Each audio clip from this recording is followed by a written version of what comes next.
ஐயா, மக்கட்பண்பில்லாதவரை மரம் நாரியா வள்ளுவர். ஆனால் அதில் எனக்கு உடன்பாடு இல்லைங்கய்யா. மனுஷனை விட மரம் தாயா சிறந்தது.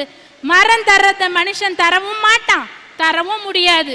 ஏன்னா மரம் உண்ண கனி, ஒதுங்க நிழல், உடலுக்கு மருந்து, உணர்வுக்கு விருந்து, எழுத காகிதம், தடவ தைலம், தாளிக்க எண்ணெய், எரிக்க விறகு, ஆட தூளி, போட வேலி, சுவாசிக்க காற்று, இவையெல்லாம் தருவது மரம்தான், மரம்தான், மரம்தான்.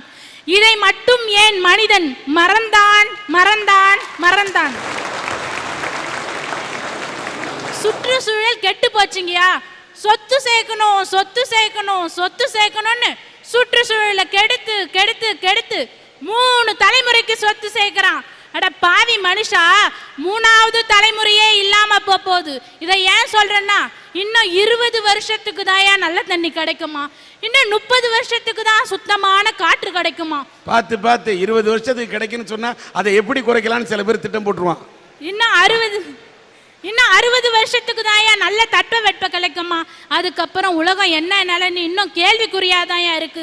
இதை நான் சொல்லலையா, வேர்ல்ட் ஹெல்த் ஆர்கனைசேஷன் என்ற சுற்றுச்சூழல் அமைப்பு சொல்லுதையா. சுவர் இருந்தாதான் சித்திரம் வரைய முடியும். நம்ம நல்லா இருந்தாதான் தியாகி தினம், ஆசிரியர் தினம், மகளிர் தினம், உழவர் தினம், இல்ல எல்லா தினத்தையும் கொண்டாடணும்னா முதல் நம்ம நல்லா இருக்கணும்யா. நம்ம நல்லா இருக்கணும்னா நம்மளை சுத்தி இருக்கிற சுற்றுச்சூழல் நல்லா இருக்கணும். அதனாலதான் சொல்றேன், சுற்றுச்சூழல் தினமே சிறந்ததுன்னு.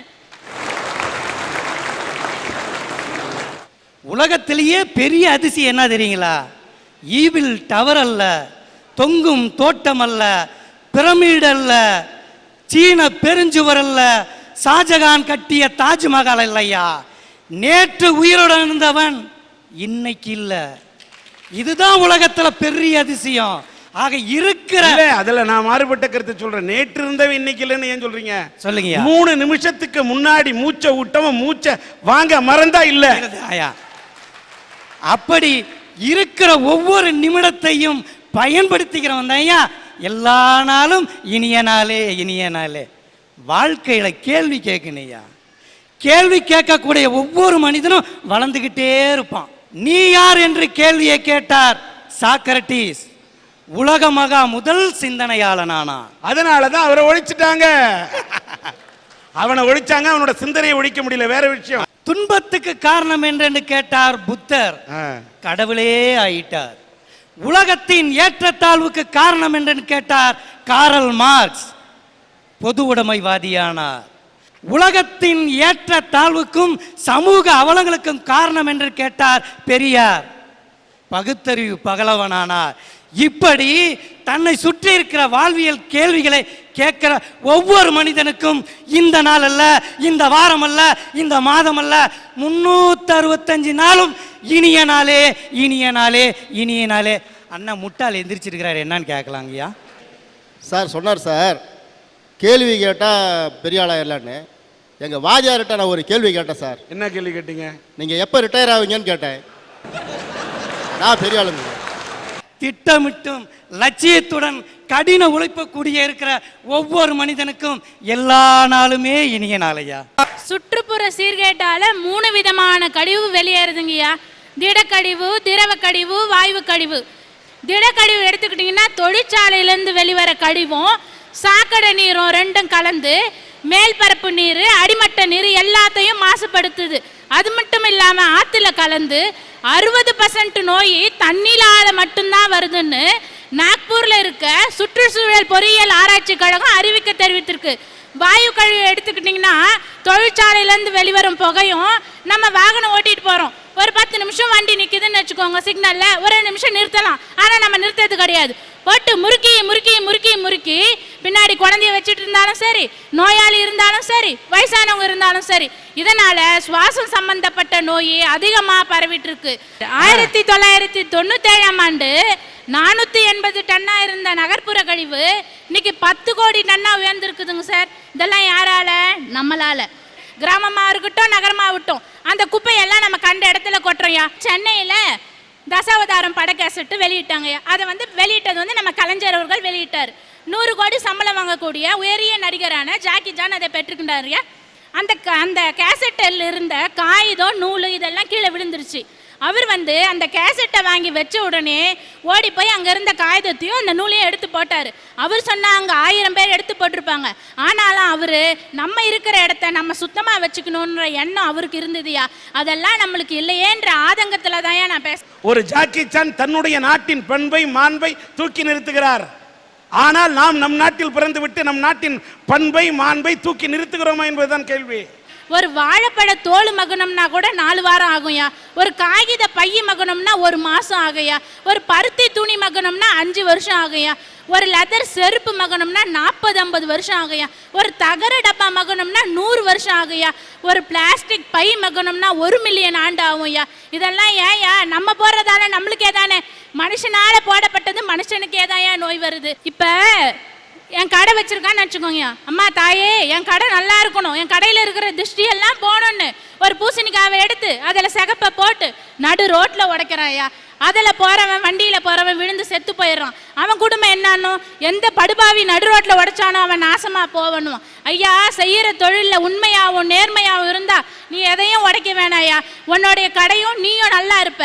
பயோடைவர்சிட்டின்றதுல ஒரு புளியை எடுத்துக்கிட்டோன்னு வச்சுக்கோயா, அந்த புளியை வச்சே நம்ம இயற்கை வளத்தை சொல்லிடலாம்யா.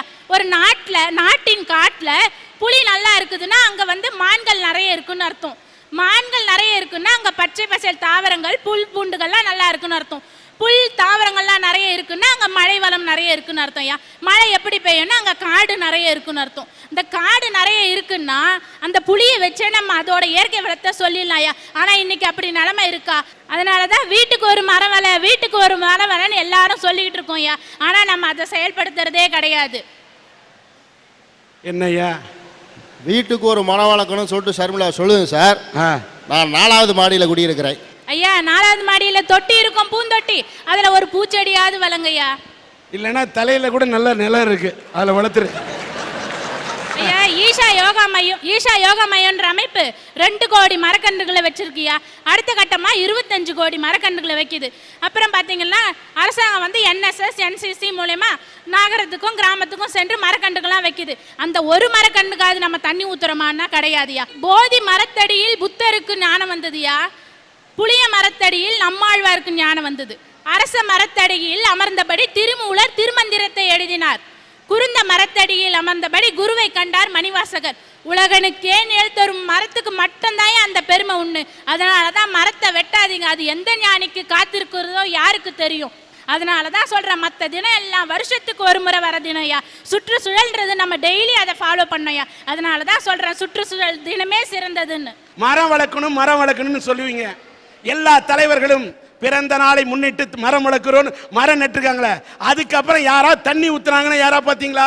சுற்றுப்புற சூழலை பற்றி சும்மா விழிப்புணர்ச்சி வரணும்னா மேடையில் பேசினா போறாது. நிஜ வாழ்க்கையில் அந்த விழிப்புணர்ச்சியை ஒவ்வொருவரும் கடைபிடிக்க வேண்டும். திருச்சியை சார்ந்த கேம்பியன் ஸ்கூல் சூசை ராஜ் என்பவர், அவரை மேடைக்கு அழைக்கின்றேன். வாங்க. இந்த வெள்ளாடை வேந்தரை இங்கே மேடைக்கு அடைத்ததற்கு காரணம் 2050 வனங்கள் அழிந்துவிடும், சுற்றுப்புற சூழலை பாதுகாக்க தவறினால் மனித இனமே வாழ முடியாது என்று தொலைநோக்கு சிந்தனையின் காரணமாக வீட்டுக்கு வீடு மரம் வளர்க்க வேண்டும் என்பதற்காக அந்த பள்ளிக்கூடத்தில் படிக்கக்கூடிய ஒரு மாணவனுக்கு பிறந்த நாள் என்றால் ஒரு மரக்கன்றை கொடுத்து வளர்க்க சொல்கிறார். அந்த பள்ளிக்கூட மாணவன் அதை வளர்க்கிறானா என்று பார்க்க பள்ளிக்கூடத்தின் அந்த தலைவனை, ஸ்கூல் பீப்புள் லீடர் SPL என்று சொல்லக்கூடிய அந்த பள்ளியின் அந்த தலைவனை விட்டு மரம் கொடுத்தால் போதாது, அதை வளர்க்கிறார்களா, பேணி பாதுகாக்கிறார்களா என்று அதை இவர் கண்காணித்துக் கொண்டிருக்கிறார். இப்படி இதுவரை 10,000 மரக்கன்றுகளை வளர்த்திருக்கிறார். அதனால் தான் சூசை ராஜ் அவர்களை மேடைக்கு அழைத்து பாராட்டுகின்றேன். பசங்களாம் எங்கிட்ட வந்து பர்த்டேவுக்கு பிளஸ்ஸிங் வாங்க வருவாங்க, ஆசீர்வாதம் வாங்க வருவாங்க.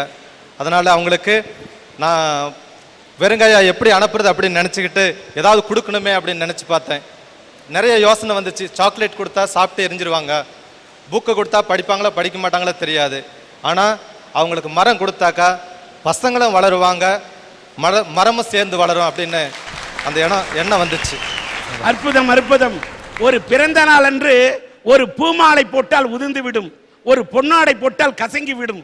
ஆனால் ஒரு மரத்தை கொடுத்தால் அது எதிர்காலத்தில் பூ தரும், காய் தரும், கனி தரும், இந்த உலகத்துக்கு பலன் தரும் என்று மரம் வளர்க்க சொன்ன உங்கள் மனதை பாராட்டுகிறோம்.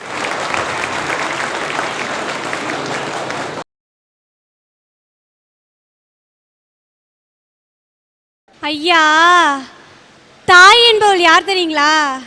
தாய் என்பவள் இரண்டாவது ஆசான் ஐயா. ஆசான் என்பவள் இரண்டாவது தாய் ஐயா. ஒரு ஆசிரியர் எப்படி தெரியுமா ஒரு குழந்தைக்கு பாடம் சொல்லித்தரா? தாயென அன்பு செய்து தந்தை போல் பரிவு காட்டி சேயென அனைத்து பேசி செவ்விய அறிவு ஊட்டி தூய நன்னடத்தை கற்க அப்படியே துணையுடன் நடந்து காட்டி ஆய நற்குடையனே ஆசான்யா. அப்படியேப்பட்ட ஆசிரியர் பணிதாயா சிறந்ததுன்னு சொல்றேன். எந்த முகமே பார்க்காத, இந்து முஸ்லிம் கிறிஸ்டினே பார்க்காத, ஒரே நோக்கத்தோட ஒரே முகத்தா அந்த கோயிலை பார்த்து வணங்குறாங்கய்யா. அந்த கோயில் யார் தெரியுங்களா? அதாவது ஆசிரியர். அந்த ஆசிரியர் பணியை சிறந்ததையா, ஆசிரியர் தினமும் சிறந்தன்னு சொல்றீங்கய்யா. ஆனா டியூஷன் வர பையனுக்கு ஒரு மாதிரி படிப்பு, டியூஷன் வராத பையனுக்கு ஒரு மாதிரி படிப்பு, மாச சம்பளம், அதுக்கு பிறகு பென்ஷன். இந்த வாத்தியார்களுக்கு சம்பளம் கொடுத்து இந்த அரசாங்கம் ஓட்டையாகி கிடக்குதுங்க ஐயா. இதுலேருந்து என்ன தெரியுது? அரசாங்கம் ஒன்றும் ஓட்டை ஆகலைங்கய்யா. நல்ல அறிவு இருக்குதோ அதுக்கு தான் முக்கியத்துவம் தருது. தேவையில்லாததுக்கெல்லாம் அரசாங்கம் முக்கியத்துவம் கொடுக்காதுங்கய்யா. எது நாளைய சமுதாயம் எந்த இளைஞர் கையில் இருக்குன்னா யார் காரணம்? ஒரு ஆசிரியர் உருவாக்குறதுனால தாயா. அந்த ஆசிரியர் பணிதாயா சிறந்தது, ஆசிரியர் திருநாயா சிறந்தது. தாஜ்மஹால் காதலின் சின்னமாக இருந்தாலும் அது ஒரு மனைவிக்காக கட்டப்பட்டது அப்படிங்கிறது தான் சார் உண்மை. என் தோற்றத்தை பார்த்துக்கோங்க சார். நல்லா பொட்டு வச்சுருக்கேன், பூ வச்சுருக்கேன், தாலி போட்டிருக்கேன், மெட்டி போட்டிருக்கேன். இப்படி வெளிப்புறமாக இருந்து பார்த்துக்கும் போது நான் எந்த மதத்தை சார்ந்த பொண்ணுன்னு சார் நீங்கள் சொல்வீங்க?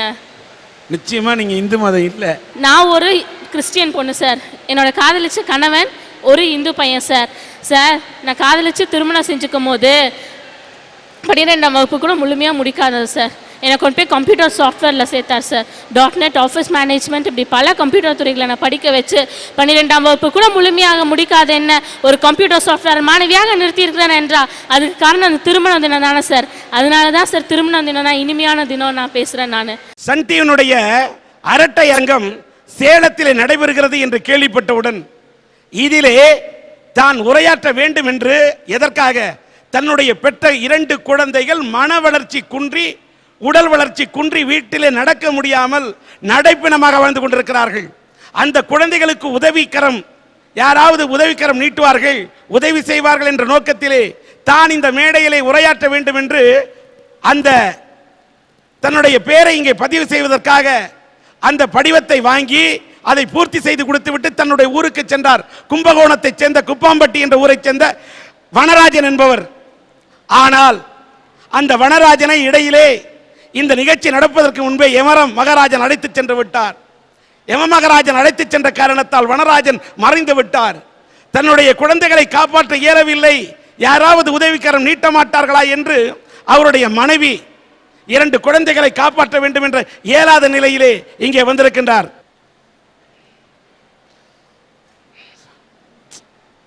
அப்படியே வச்சு கையில் வச்சு வாங்க, பரவாயில்ல. ஒரு வனராஜனுடைய மனைவி செல்வி என்ற இந்த பெண் பாருங்க, அந்த வனராஜனுக்கு 2 குழந்தை ஊனமுற்ற நிலையில் படுத்த படுக்கையில் இருக்கு. இன்னொரு குழந்தை கை குழந்தை. அவர் வனராஜன் இங்கே உரையாற்ற வேண்டும் என்று ஆசைப்பட்டார், அதுவும் நடக்கவில்லை. இந்த குழந்தைகளுக்கு ஏதாவது நிதி திரட்ட வேண்டும் என்று ஆசைப்பட்டார், அதுவும் நடக்கவில்லை. ஆனால் அவருடைய எண்ணப்படி அவர் உரையாற்ற முடியாவிட்டாலும் அவருடைய மனைவி இங்கே கண்ணீரும் கம்பளையுமாக நிற்கின்றார். இந்த பெண்ணின் கண்ணீரை துடைக்க வேண்டும், இந்த குழந்தைகளுடைய வாழ்க்கையிலே ஒரு ஒளி விளக்கேற்ற வேண்டும் என்று இந்த கோரிக்கையை இந்த சன் டிவியினுடைய அரட்டை அரங்கத்தை பார்க்கக்கூடிய அத்தனை நெஞ்சங்களுக்கும் நாங்கள் வைக்கின்றோம். வனராஜனுடைய குழந்தைகளுக்கும் அவருடைய கணவனை இழந்து வாடும் இந்த செல்வியின் குடும்பத்துக்கும் ஈழத் தமிழராகிய இலங்கை தமிழராகிய லோகராஜா அவர்கள் 10,000 ரூபாயை 10,000 தருகிறார். இந்த இலங்கை தமிழர் இவர் செல்வராஜ் இந்த குழந்தைகளுடைய உதவிக்காக 2,500 ரூபாயை அவர்களுக்கு இந்த காசோலையை அளிக்கின்றார். அம்மாப்பேட்டையை சார்ந்த பூபதி சிவா 5,000 ரூபாயை இந்த இளைஞர் சிங்கங்கள் வழங்குகின்றனர்.